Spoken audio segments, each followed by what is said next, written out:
11 महीने की सरकार हो चुकी है, आप विकास के बड़े बड़े दावे कर रहे हैं। इतने दावे हैं फिर भी हर बड़े से बड़ा नेता रामगढ़ में पहुंच रहा है। क्या विश्वास नहीं है आपको अपने विकास पर? आपने एक बयान दिया था कि जल्दी ही डोटासरा और अशोक गहलोत जेल में होंगे, परंतु अभी तक कुछ नहीं हुआ। सरकारी बिल्डिंगें जर्जर हो चुकी है, शौचालयों के सफाई कर्मचारी नहीं है स्कूलों में।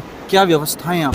ये दुर्भाग्य है कि कांग्रेस ने ये कुछ किया नहीं है, लेकिन भारतीय जनता पार्टी भी लगभग 65,000 सहायक कर्मचारी जिनको हम कहते हैं, जिसको चतुर्थ कर्मचारी कहते हैं, वो भर्ती करने जा रहे हैं। और ये लगभग 11 महीने का समय हो चुका है। क्या शिक्षा पत्ति में अभी आप तक बदलाव कर पाए? आप शिक्षा विभाग में ट्रांसफरों की लिस्ट आती है, अब किरोड़ी लाल मीणा जी का एक लेटर होता है और लिस्ट वापस हो जाती है। राजस्थान सरकार में अक्सर सुर्खियों में रहने वाले शिक्षा मंत्री मदन दिलावर जी अलवर पहुंचे हैं। मदन दिलावर जी, लगभग 11 महीने का समय हो चुका है। क्या शिक्षा पत्ति में अभी आप तक बदलाव कर पाए? आपने देखा नहीं कि अब इस सरकारी स्कूलों में कक्षा में मोबाइल ले जाना बंद हो गया है। उसके कारण से हमारे बच्चों को शिक्षा देने का समय बड़ा है और जो पढ़ते हैं तब उनका ध्यान भंग नहीं होता, एक तारतम्यता बनी रहती है। विद्यालय के जो टीचर्स होते हैं उनका भी ध्यान भंग नहीं होता, बीच में घंटी नहीं आती, उससे अच्छा हुआ है। हमने ये भी कहा है कि जो जितना सत्रांक है, जितना परसेंट सत्रांक में नंबर सत्रांक में देते हैं आप, उसका 50% आपको थ्योरी में भी लाना जरूरी होगा।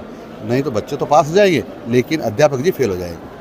सरकारी बिल्डिंगें जर्जर हो चुकी है, शौचालयों के सफाई कर्मचारी नहीं है स्कूलों में। क्या व्यवस्थाएं आपकी? ये दुर्भाग्य है कि कांग्रेस ने ये कुछ किया नहीं है, लेकिन भारतीय जनता पार्टी भी लगभग 65,000 सहायक कर्मचारी जिनको हम कहते हैं, जिसको चतुर्थ कर्मचारी कहते हैं, वो भर्ती करने जा रहे हैं। और हम चाहते हैं हमारे विद्यालय स्वच्छ रहे, सुंदर लगे और अच्छी गुणवत्तापूर्वक शिक्षा मिले, इस पर काम कर रहे हैं। आपने एक बयान दिया था कि जल्दी ही डोटासरा और अशोक गहलोत जेल में होंगे, परंतु अभी तक कुछ नहीं हुआ। ये जांच बढ़ रही है, एसीबी की बात जांच चल रही है, एसओजी की भी चल रही है। वो जाल में फंसते जेल में जाएंगे। शिक्षा विभाग में ट्रांसफरों की लिस्ट आती है, अब किरोड़ी लाल मीणा जी का एक लेटर होता है और लिस्ट वापस हो जाती है। डॉक्टर किरोड़ी लाल जी मीणा हमारे वरिष्ठ नेता हैं, यदि कहीं कमी खामी रहती है तो हम उसका सुधार भी करते हैं। चर्चाएं हैं आप में और किरोड़ी जी में, क्या मतभेद है? कोई मतभेद नहीं है, वो मेरे बड़े भाई हैं और आज से नहीं, जब राजनीति में नहीं थे तब से है। जो बीकानेर में पढ़ रहे थे, हम भी बीकानेर पढ़ रहे थे, तब से हमारी दोस्ती है। 11 महीने की सरकार हो चुकी है, आप विकास के बड़े बड़े दावे कर रहे हैं। इतने दावे हैं फिर भी हर बड़े से बड़ा नेता रामगढ़ में पहुंच रहा है। क्या विश्वास नहीं है आपको अपने विकास पर? यानी भगवान राम के गढ़ में नहीं पहुंचना चाहिए? हम तो भगवान राम के अनुयायी हैं, वहाँ नहीं जाएंगे तो कहाँ जाएंगे? क्या लगता है क्या रहेगा 7 उपचुनाव में? 7 उपचुनाव भारतीय जनता पार्टी जीतेगी।